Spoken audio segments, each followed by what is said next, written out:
ফার্টিলাইজারের কোনো শর্টেজ আছে কিনা রায়পুর ব্লকে, সেই জন্য সমস্ত হোলসেলার এবং ডিলারদের ডাকা হয়েছিল।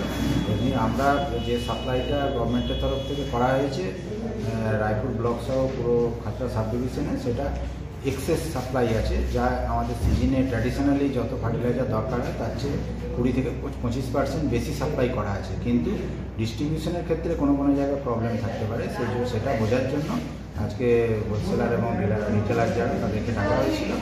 এবং তাতে যেটা দেখা যাচ্ছে রায়পুরের প্রত্যেক রিটেলারের কাছে ফার্টিলাইজারের সাপ্লাই আছে।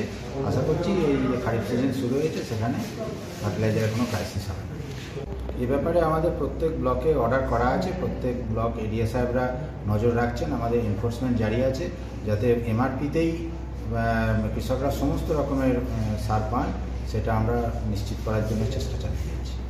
কোনো কমপ্লেন আমাদের কাছে আসেনি, কমপ্লেন এলে যথাযথ ব্যবস্থা নেওয়া হবে। কারণ এখন পস মেশিনের মাধ্যমে সার বিক্রির ব্যাপারটাকে জোর দেওয়া হচ্ছে এবং সেখানে পস মেশিন থেকে অটোমেটিক প্রিন্টেড রিসিপ্ট বেরিয়ে আসার কথা এবং সেই রিসিপ্ট কৃষকদের হাতে দেওয়ার কথা।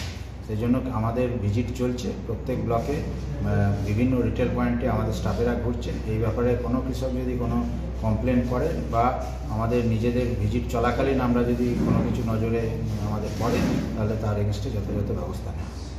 আপনার নাম? আমার নাম doctor Suvendu Hazra, ADA admin, Khatra sub division.